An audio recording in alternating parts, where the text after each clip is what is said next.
সেন্টারের Zia DHL Zia enterprise DHL তারা দাবি করে তারা ডিস্ট্রিবিউটর বা হোলসেল পয়েন্ট। এখন প্রায় 8 দিন আগে একজন মুমূর্ষু রোগীর জন্য একজন ব্যবসায়ী এখান থেকে ওষুধ পাঠিয়েছিল, কিন্তু আজ পর্যন্ত সেই ওষুধটি যায়নি এবং এটি এখনো তাদের অফিসেই রয়ে গেছে। এই হচ্ছে সেই ব্যক্তি। এই আপনি কইছেন এই আপনি তো এই ওষুধটা নিসলা, এইটা খেনে গেল না খেনে? আমি এই অফিসে জমা দিছি, তারা আমার চেকিং নাম্বার দিছে, এখন তারার বিষয়ে এই যে আপনারা 8 দিন ধরে ওষুধটা ফাইলা না, হিনো রোগীর অবস্থা মুমূর্ষু রোগী, এর দায়ভার খেয়ে নিব?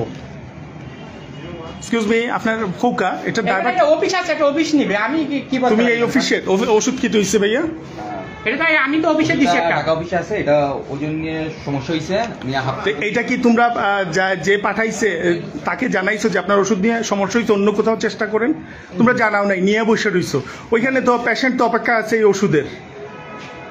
এখন এই দায়ভার, এখন পেশেন্টের একটা ক্ষতি হলে বা পেশেন্ট মারা গেলে এই দায়ভার কে নিবে?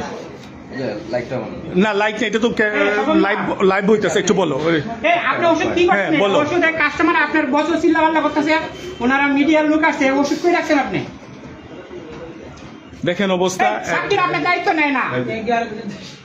দেখেন আপনার অবস্থা যে এরা একটা মুমূর্ষু রোগীর এই ওষুধটা আজকে 8 দিন ধরে তাদের অফিসে রেখে দিয়েছে। এটা কি ভালো হলো? এটা আপনাদের কাছেই আমরা ছাড়লাম। এখনো সেই ওষুধটি যায়নি। ওষুধটা রাখছেন কোথায়? সাব্বির ভালো কইতে পারে না। এখন মিডিয়ার লোক আছে, তার কাছে ওষুধ কই আছে? এটা হচ্ছে জিন্দাবাজার ওভারসিজ সেন্টারের জিয়া এন্টারপ্রাইজ। এরা দাবি করে যে এরা ডিএইচএল, আসলে এরা ডিএইচএল এর কোনো এজেন্ট না, এরা ব্রোকার টাইপের, কিন্তু এভাবেই তারা মানুষকে ক্ষতিগ্রস্ত করে। যে ওষুধটা আসলে কি উত্তর দিবেন আপনি?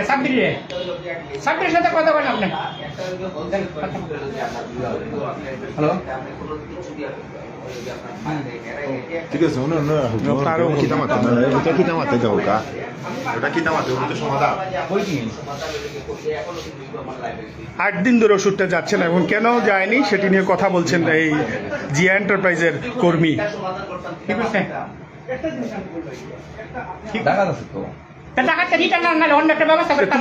ওষুধ তো 8 দিন আগে লন্ডন ফান্ডানের কথা, ডাকাত থাকতো ওখানে। এখন এই পেশেন্টের একটা ক্ষতি হইলে খেয়ে দিব। তারা আজকে বাধ্য হয়েছে মিডিয়ারে নিয়ে আইতে। তোমরা এই মানুষের সাথে এই ধরনের প্রতারণা করো কেন?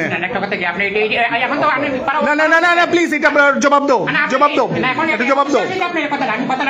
হ্যাঁ, না না না, অফেন না, অফেন না। তুমি এই ওষুধের হিসাবটা দাও। আজকে 8 দিন ধরে মানুষের তোমরা এইগুলো করো কেন? মানুষের সাথে বলো। আরে মানুষের ক্ষতি হচ্ছে তো, মানুষ না পারতে আসছে সাংবাদিক নিয়ে।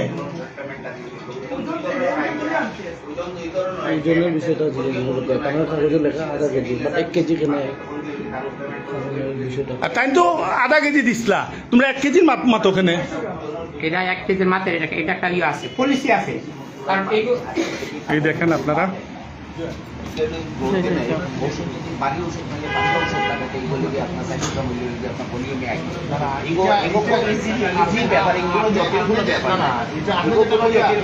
ঠিক আছে, আপনি যেটা কই যায় এটা তো আর মনে করেন অনেক আগে টাইম ফোন করিয়া সিলেট ওর জায়গা আছে গিয়া জায়গা লেনদেন আমি আপনার কই যারা আছে গিয়া এরা লইয়া সন্ধ্যা সময় যদি মাল দেয়, ফিজিক্যাল মাল যেতে মেডিসিন দিচ্ছি আমার দেয় না, সেই মালগুলো নিতে পারে। কথাটা বুঝাইতে পারছি না, সেই মালগুলো নিতে পারে না। আমরা যদি হোলসেল করেন এগুলো কিন্তু এখন নেই, এগুলো নিলে এগুলো যদি আপনার গিয়া যদি ডেলিভারি ব্যবস্থা করে সবের সমস্যা হয় না। মাল কুরিয়ারের এমন কোনো কিছু নাই, সমস্যা হয়। সমস্যা হইলে এই মালটা তো জানতেই বলেন সেটা সমস্যা। যদি আমার যদি না ইনফর্ম করে তাহলে এই সমস্যা। এখন এই রুগী তো লন্ডন সিচুয়েশন অবস্থা ভাই, রুগী তো লন্ডন মুমূর্ষু অবস্থা, রুগী তো খুব মুমূর্ষু। লাইবিলিটি একটা জিনিস, আর ওষুধ ফাটানি আর একটা জিনিস। ওষুধের লিগে আপনার গাটে তো আপনারা জানাইতা না, তারা তো জানাই হইতো না।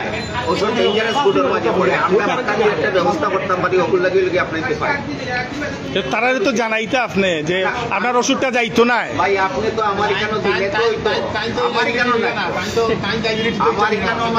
আমার এখানে মাঝে যেটাতে তো আপনার যে সমস্যা হচ্ছে যে আপনার কইলা মানে ওই সমস্যা হচ্ছে আপনার এই তোমার উপরে সম্পূর্ণ লাইবিলিটি, তুমি ওষুধ দিতায় ওষুধ ব্যবস্থা করে তো একটা রুগী মারা যার, তুমি যে এই সিচুয়েশনটা করলা, এই যে তুমি তো তারা না করতে পারতাই যে ভাই আমি ওষুধটা যাইতো না আপনার আজকে 8 দিন হয় আমি কাগজ দিছি তো না। কাগজ দিছি তো কিসের কাগজ দিছো? কাগজ এটা দলিল কিসের দিছো? এই যে বুকিং যেটা হইছে যে তো ওষুধ তো গেছেই না এখনো, গেছে না এখন তো একটা যে তার ড্রাইভার তো তোমার গেছে না ওষুধ, 8 দিন ধরে ওষুধ না খাতে এখনো।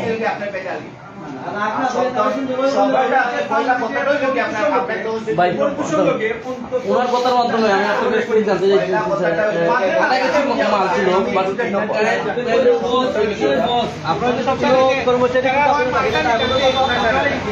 আমার কর্মচারী নাই একটা স্বাধীন আপনার আপনি তো এটা আপনার আমার নাই হতে তো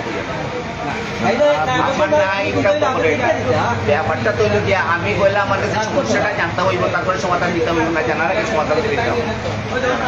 এখন এগুলো আপনি